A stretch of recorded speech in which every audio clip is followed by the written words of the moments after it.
Когда одна женщина планировала свой отпуск в живописных уголках Испании, в частности в Кантабрии, она представляла себе дни, наполненные тишиной и безмятежностью. Она и подумать не могла, что обычная переправа через реку обернется смертельно опасным испытанием, в котором она едва не утонет. Когда она в отчаянии позвала на помощь, ее крик был услышан, но спасителем оказался не человек. Из чащи появился могучий дикий медведь, который совершил поступок настолько шокирующий и неожиданный, что в это трудно поверить. Дикие животные и люди сосуществуют на этой планете уже миллионы лет. По мере того, как человечество расселялось по земному шару, возводя города, процветая и увеличивая свою численность, дикому миру приходилось смиряться с утратой естественной среды обитания. Пересечение путей человека и дикого зверя нередко заканчивалось трагедией, но большую часть истории мы держались на расстоянии, умудряясь жить бок о бок в относительном мире. И хотя некоторые виды животных по-прежнему представляют смертельную опасность для нас, люди делают все возможное для их защиты. История знает множество примеров, когда попавшие в беду звери были вынуждены искать помощи у людей. И чаще всего человек откликался на этот зов, спасая их. Но что, если бы ситуация развернулась на 180 градусов, и именно человеку пришлось бы просить помощи у животного?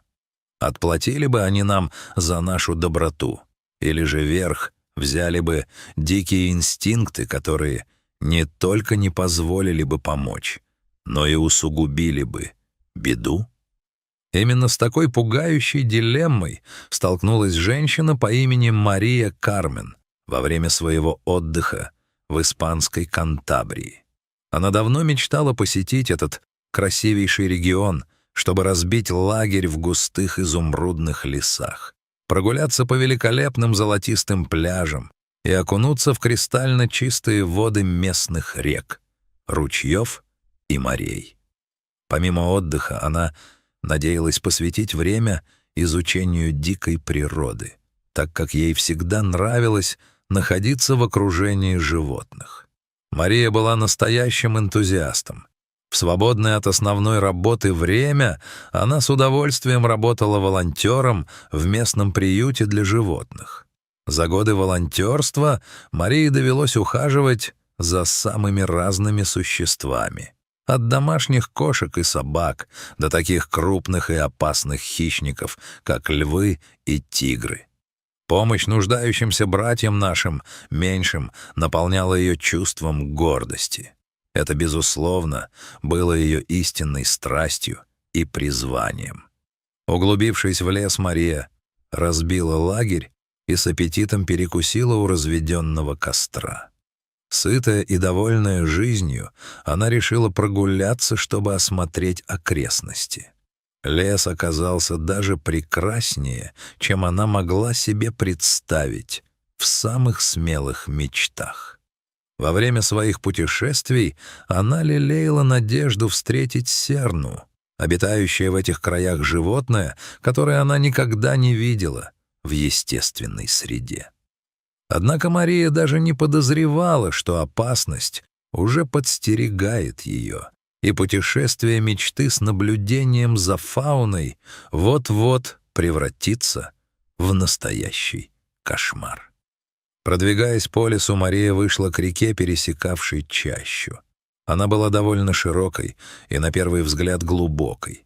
Но, к счастью, из воды выступали большие камни, которые можно было использовать как ступени для переправы на другой берег.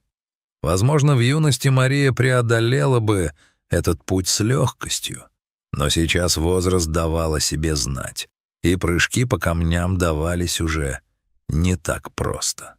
Она не была старой, но былая юношеская ловкость ушла. Тем не менее, она двинулась в путь, уверенная в своих силах.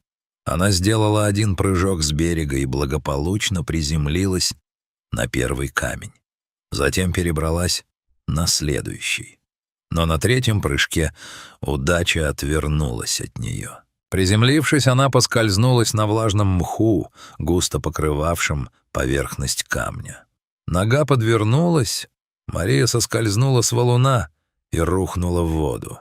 Несмотря на то, что день был солнечным и теплым, вода, стекавшая с горных вершин, оказалась шокирующе ледяной.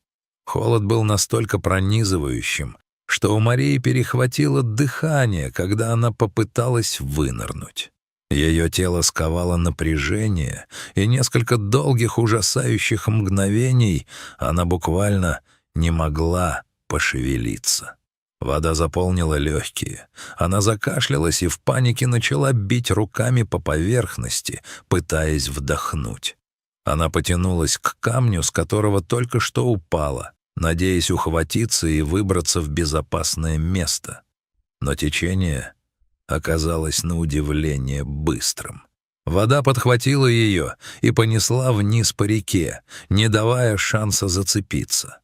Мария изо всех сил старалась держать голову над водой, но от пронизывающего холода у нее начали неметь руки и ноги.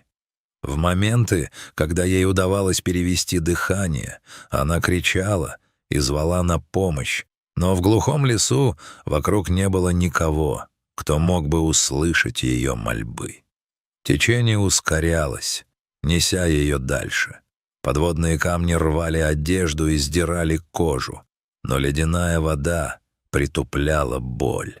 Она надеялась, что сможет подплыть к берегу достаточно близко, чтобы встать на дно, но конечности уже почти не чувствовала, и они перестали ее слушаться. Вся жизнь пронеслась перед глазами Марии, пока вода продолжала накрывать ее с головой. Она была уверена, что погибнет здесь, и ее тело в конце концов унесет в открытое море, туда, где река впадает в океан. Но затем произошло нечто, чего она никак не ожидала. Событие, которое заставило бы любого замереть от изумления. Пока Мария барахталась, из последних сил пытаясь не уйти под воду, она заметила, как деревья на берегу зашелестели и раздвинулись.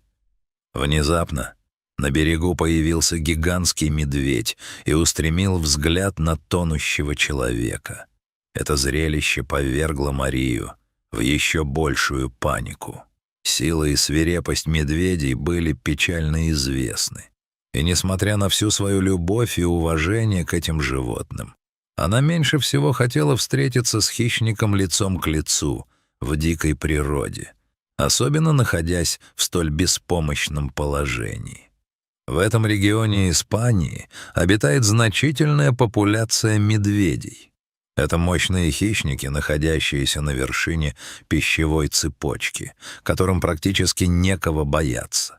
Они обладают гигантскими зубами и когтями, способными быстро расправиться с любой добой. Однако, несмотря на устрашающий вид, они часто питаются орехами, ягодами, фруктами и кореньями. Когда медведи в хорошем настроении, они могут казаться удивительно спокойными, но в ярости они смертельно опасны. Если бы у Марии были силы, она бы закричала на зверя, пытаясь напугать его и заставить убежать обратно в чащу. Ей уже доводилось встречать подобного медведя, и она помнила, как была потрясена его размерами. Тогда животному пришлось ввести успокоительное, чтобы ветеринары приюта могли обработать порез и инфицированную лапу.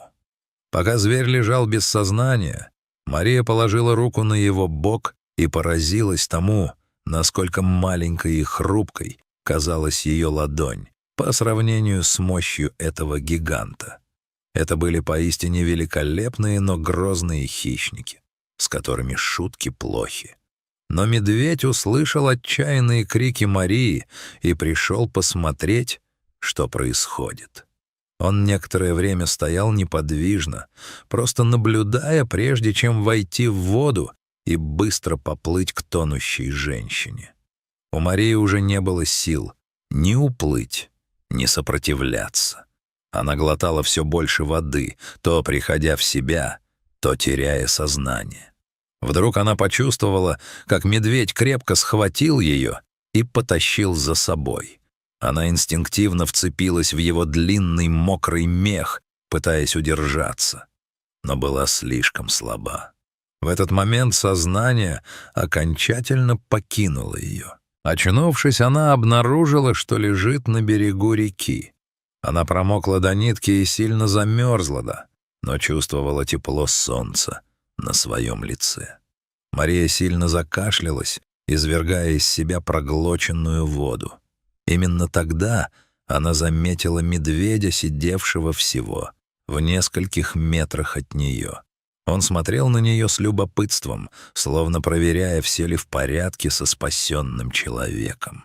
Сначала Марию снова сковал страх, но внезапно пришло осознание. Зверь был здесь не для того, чтобы причинить ей вред. На самом деле он только что спас ей жизнь. Медведь вытащил ее из бурного потока, положил на безопасный берег и оставался рядом, чтобы убедиться, что она дышит, и пришла в себя. Мария медленно, а затем все увереннее поднялась на ноги, не сводя глаз со своего спасителя. Она не знала, верит ли она в карму, но если высшая справедливость существует, то этот поступок дикого зверя был платой за всех животных, которых она спасла и вылечила за многие годы.